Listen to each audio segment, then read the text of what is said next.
là, un pêcheur en train de remettre des poissons dans l'eau. Et j'ai posé la question, j'ai dit, mais comment se fait-il que vous remettez d'autres poissons dans l'eau? Il dit, ce paysan m'a répondu, il dit, papa, je prends quelques poissons dont j'ai besoin pour mon repas de ce soir, les autres, je vais les chercher demain. Ça vous paraît peut-être rigolo, mais je vais vous dire une chose, ceci. Ce lac, c'est un lac très poissonneux, comme le fleuve Congo. Et ce paysan m'a dit cela, pourquoi? Parce que ces gens, ils passent des mois et des années sans voir un seul bateau, sans voir une seule embarcation qui peut leur permettre d'évacuer leur production. Il va se mettre aujourd'hui à conserver ce poisson pour en faire quoi?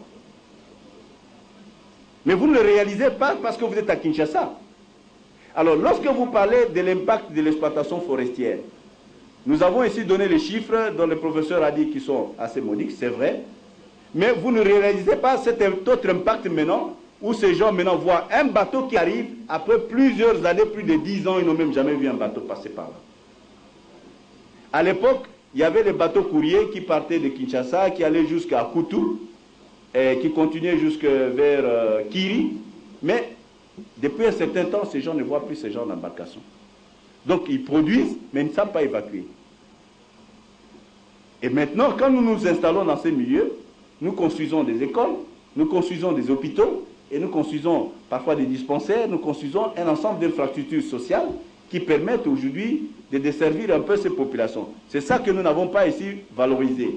Donc, nous avons valorisé aujourd'hui les éléments économiques, financiers que nous pouvons tabler, mais cette contribution sociale, nous ne l'avons pas valorisée, on ne l'a pas chiffrée, et c'est pour ça que vous voyez que vous ne pouvez pas réellement réaliser l'impact de cette activité. Vous ne vous rendez pas compte que dans votre pays, il y a encore... Comment voulez-vous comprendre qu'un pays qui a une abondance, avec le lac Tanganyika, avec le lac Maïndombe, avec un ensemble de lacs ici, nous pouvons nourrir, nous le Congo, nous seuls le Congo, l'humanité avec maintenant les ressources des eaux, c'est-à-dire avec le poisson. Mais cette industrie ne se réalise pas dans notre pays. Est-ce que vous pensez que c'est normal? Aujourd'hui, les poissons des eaux douces sont les meilleurs poissons, parce qu'en Europe, les pieuvres sur lesquels nous nous disputons ici, il y a beaucoup de gens dans les pays du Nord et ils ne les mangent pas. Vous savez, ceux qui mangent dans le Nord, les pieuvres, ce sont les Congolais ici. Moi, quand je voyage, j'ai une famille là-bas, parfois mes enfants me demandent, mais papa, vous n'avez pas amené les pieuvres de Kinshasa? Vous avez vu jusqu'où on nous a déformés, même dans notre culture, même dans nos habitudes alimentaires, on nous a rendus dépendants par nos exportations. Et là encore, je voudrais vous dire une chose. Les gens pensent que quand on fait les exportations du bois, ça se paye comme quelqu'un qui va avec le diamant en poche, quelque part dans un comptoir et on lui paye l'argent. Non. Ces mouvements financiers se font toujours par les banques. C'est-à-dire que si vous avez exporté X produits de bois, qui sont déclarés et dont les valeurs sont déterminées, il faut qu'une valeur correspondante en devise soit retournée au niveau des banques. Et cette valeur-là, qui est retournée au niveau des banques, ne sert pas seulement à vous, société, mais sert aussi à l'État, et évidemment aux institutions financières, pour ceux qui ont des besoins d'importation de produits. De ce fait-là, Parc Afrique apporte une contribution à l'économie du pays. La deuxième contribution que Parc Afrique apporte à l'économie du pays, c'est le fait qu'aujourd'hui, Parc Afrique donne du travail à près de 450 travailleurs. Vous connaissez les problèmes de l'emploi dans notre pays. Si vous employez 450 travailleurs, nous venons de commencer avec l'exploitation forestière, industrielle, du bois, et là encore, nous sommes en train d'ouvrir des espaces d'emploi.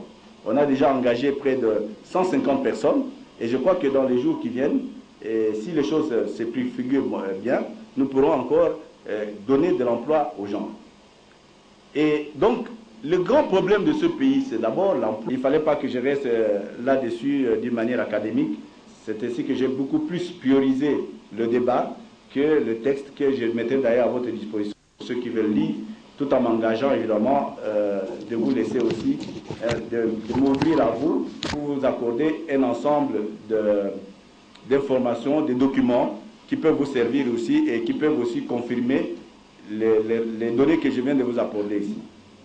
Mais vous savez très bien une chose que je voudrais, avant que nous passions à la deuxième, de passer la parole au professeur, essayez aussi de comprendre que il n'est pas de l'intérêt de certaines puissances et de certaines organisations que la forêt congolaise soit exploitée. Il faut que vous compreniez cela aussi. Et ces gens véhiculent un certain nombre de débats écologistes alors que nous ne sommes pas encore à ce stade. Chaque société a son parcours. Il faut laisser le Congo faire son parcours. Vous ne pouvez pas demander au Congo de faire aujourd'hui ce que les autres ont fait 200 ans après. C'est illogique. Moi, j'ai été dans beaucoup de conférences internationales. J'étais à Douala. J'ai été frappé par une chose. C'est pour cela, d'ailleurs, une des raisons pour laquelle j'ai accepté de venir partager cette réflexion avec vous.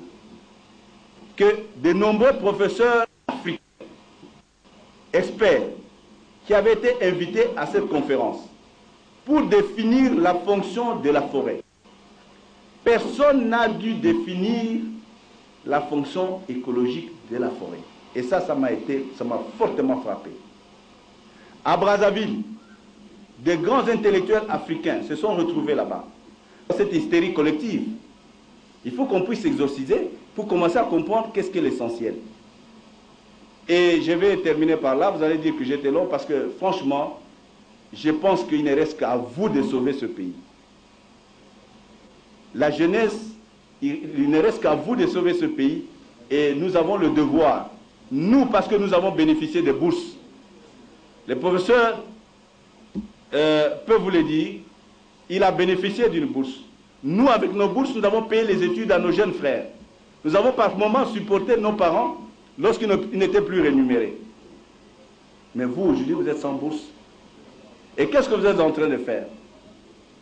Vous vous acharnez sur, parfois, les véhicules, les biens des tiers. Je vais vous dire une chose parce que je ne voulais pas l'oublier avant de passer la parole au professeur. J'ai recommandé un neveu à moi dans une société où moi-même je suis administrateur, donc un des associés, une société d'aviation, qui avait terminé à l'ISTA. J'ai demandé à l'administrateur, disons au gérant, qui était mon partenaire, pour lui dire, mon associé, est-ce que vous pouvez engager mon neveu là? Je lui ai donné, évidemment, je lui ai fixé le poste auquel il fallait, si on pouvait l'engager. Il m'a dit, il a terminé où? J'ai dit à l'ISTA. Ah, il dit non, je ne le prends pas. J'ai dit pourquoi? Oui, mais les étudiants de l'ISTA m'ont ravi mon appareil téléphone quand j'ai passé. Mes chers amis, nous rigolons, mais c'est des choses qui doivent nous faire réfléchir. Est-ce que nous sommes en train de nous rendre compte que le demain, pour nous, c'est le terrain professionnel? Le terrain doit être préparé. Mais si aujourd'hui, par vos actes, vous poussez les opérateurs économiques à ne pas venir investir dans le pays, parce que vous ciblez mal la cible, est-ce que vous vous rendez compte des torts que vous vous causez vous-même demain en sortant de l'université? Si moi, aujourd'hui, qui avais une emprise sur une société, je n'ai pas pu faire accepter mon propre neveu, est-ce que vous vous rendez compte, vous qui n'aurez peut-être pas de parrainage, les conséquences que vous êtes en train de vous créer? Il faut y réfléchir. Moi, je pense que les sociétés, il faut leur créer un environnement incitatif de façon qu'elles viennent s'implanter dans ce pays. Pour que demain, vous qui terminez ici, vous ayez la possibilité non seulement de venir travailler dans ces sociétés, mais aussi de créer des sociétés. D'où la conférence que j'avais faite l'année dernière, où je vous ai incité à cet esprit d'entrepreneuriat. Parce que les gens, et la raison pour laquelle